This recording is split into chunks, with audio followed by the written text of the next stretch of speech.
하나님을 믿는 사람들은요, 지혜로운 신앙생활을 할 줄 알아야 합니다. 지혜로운 신앙생활. 여러분, 지혜로운 신앙생활이라는 것 무슨 뜻일까요? 지혜로운 신앙생활. 이 지혜로운 신앙생활이라고 하는 건요, 자기 자신이 어떻게 신앙생활을 했을 때 하나님 주시는 은혜 가운데 특별히 항상 물된 동산 같은 그 충만함 속에서 은혜 가운데 살아갔는지를 기억하고 그 어떻게를 지켜나가는 것이 지혜로운 신앙생활입니다. 내가 어떻게 신앙생활했을 때 하나님 기뻐하시는가? 내가 어떻게 예배를 드리고 하나님 앞에 어떻게 헌신했을 때 하나님께서 기뻐하시고 나를 축복해 주셨는가? 그 어떻게를 잘 깨달아 알고 그 어떻게를 계속 잘 지켜나가는 것. 그 위에 또 하나님 기뻐하시는 것을 한 겹 한 겹 쌓아 올라가는 것. 그게 바로 지혜로운 신앙생활이다라고 하는 것입니다. 그런데 우리가 오늘 말씀 속에서 보면 사울 왕은 참 지혜롭지 못한 것을 발견합니다. 사울 왕이 처음으로 왕이 되어서 이스라엘 백성들이 자기를 중심으로 모여가지고 첫 번 전쟁에서, 즉 암몬과의 전쟁에서 승리했지요. 그때 어떻게 승리했는지를 잘 기억했어야 되지요. 지혜로운 왕이 됐었어야 했지요. 내가 어떻게 했을 때 하나님께서 승리를 주셨는지 그 승리 주신 이유를 잘 분별하여 보고 그것을 기억하고 또한 다음번 전쟁을 해야 될 때가 이르렀을 때 그것을 다시 그 상황 속에 적용해 나아가는 그런 지혜로운 왕이 됐어야 하는데 사울 왕은 그렇지 못했다라고 하는 거예요. 하나님께서 승리를 주셨을 때 왜 주셨는지 그때 경험을 잘 붙잡고 있었어야 했는데 사울 왕은 그렇지 못했습니다. 여러분, 우리들도 마찬가지입니다. 우리들도 지혜로운 신앙생활을 해야 되죠. 하나님께서 내게 은혜와 축복을 주셨을 때 왜 주셨는지, 그렇죠? 주신 목적이 분명히 있습니다. 잘 먹고 놀고 살라고? 아니죠. 하나님 은혜 주시고 축복해 주실 때에는 하나님의 선하신 뜻이 있다라고 하는 거죠. 왜 주셨는지 그 목적하신 바를 깨달아 알고 또한 내가 어떻게 했을 때 하나님께서 은혜와 축복을 내게 주셨는지를 기억하고 그것을 계속 지켜나가는 것. 그리고 그 위에 차곡차곡 자기의 은혜의 재단을 쌓아 나아갈 때 우리는 지혜로운 신앙생활, 하나님 주시는 은혜로 축복받는 인생을 지켜나갈 수 있다라고 하는 거예요. 그런데 사울은 그렇지 못했습니다. 왜 그렇지 못했는가를 잘 살펴보면 우리들이 혹여 하나님 주신 은혜와 축복이 내 힘으로 내 뜻으로 이루어진 줄 알고 잘못된 길로 벗어나려고 했을 때 오늘 말씀을 기억하면 우리는 다시 돌아올 수 있습니다. 그래서 사울이 왜 하나님 주신 그 은혜와 축복, 그 승리를 지켜나가지 못하는 그런 지혜롭지 못한 왕이 되었는가? 그 원인을 오늘 말씀 속에서 우리가 한번 살피고 은혜 나눌 수 있기를 원합니다. 그 원인과 이유가 우리 13절에 나옵니다. 자, 우리 13절 말씀 먼저 읽으십시다. 찾으셨습니까? 13절 같이 읽습니다. 시작. 사무엘이 사울에게 이르되 왕이 망령때에 행하였도다. 왕이 하나님 여호와께서 왕에게 내리신 명령을 지키시 아니하였도다. 그리하였더라면 여호와께서 이스라엘 위에 왕의 나라를 영원히 세우셨을 것이거늘. 아멘. 예. 중요한 두 가지 이유를 사무엘이 말합니다. 지혜롭지 못해서 결국은 사울이 왕의 자리를 계속 지켜나가지 못한다라고 하는 것을 말하죠. 첫 번째 이유가 무엇입니까? 사울 왕이 망령때에 행했다라고 말합니다. 망령때에 행했다. 이 망령때에 행한다라고 할 때 이 망령때다라고 하는 말은요, 문자의 뜻은 미련하게 굴다, 어리석게 굴다라고 하는 뜻이 있어요. 근데 이것을 성경적으로 잘 풀이해 보면 지혜로운 사람, 믿음의 사람 누굽니까? 사무엘이죠. 네. 사울 왕에게는 멘토와 같은 분입니다. 그 사무엘을 조금만 더 기다려서 사무엘과 상의하고 어떻게 해야 될지 사무엘에게 조언을 구했다라고 한다면 사무엘이 하나님 앞에 제사를 드리고 하나님 주신 말씀을 통해서 또 기도함으로 말미암아 모든 것을 어떻게 해나가야 될지 알려줄 수 있었을 텐데 기다리지 못했습니다. 즉 조언받을 수 있는 기회를 자기의 조급함이 다 놓쳐버리고 만 것이죠. 그렇기 때문에 미련한 것입니다. 그렇기 때문에 망령되이 행한 것이라고 하는 거죠.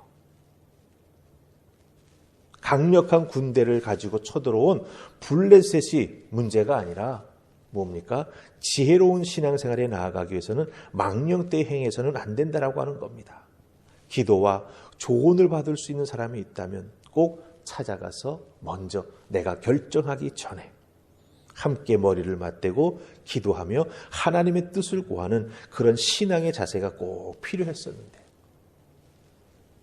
사울은 그러하지 못했다라고 하는 것입니다. 특별히 이스라엘 군인들이 눈앞에서 도망가는 일이 막 벌어졌어요.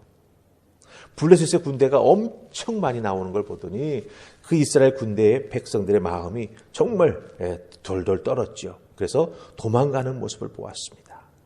그 상황이 눈에 크게 들어온 것이죠. 사울 왕에게. 그러니 어떻게 됩니까? 그 상황에 수동적으로 끌려가면서 잘못된 행동과 결정을 사울 왕이 한 것입니다. 그게 바로 이 망령되이 행했다라고 하는 거예요. 두 번째 이유가 나옵니다. 13절에 보면은 왕이 하나님 여호와께서 왕에게 내리신 명령을 지키지 아니하였도다라고 하는 표현이 나옵니다. 왕이 하나님 여호와께서 내리신 명령을 지키지 않았다. 즉 무슨 뜻입니까? 사울이 전적으로 하나님을 의지하지 않았다라고 하는 겁니다. 하나님은 하나님이 선택한 아브라함에게 아브라함이 하나님 되시기를 기뻐하셨습니다. 이삭에게도 이삭이 하나님 되시는 것을 기뻐하셨고 야곱에게도 야곱이 하나님 되시는 것을 참으로 기뻐하셨습니다. 그렇듯이 하나님이 사울을 선택하셨지 않습니까? 그렇다고 한다면 하나님은 사울의 하나님이 되시는 것도 참으로 기뻐하시는 거죠.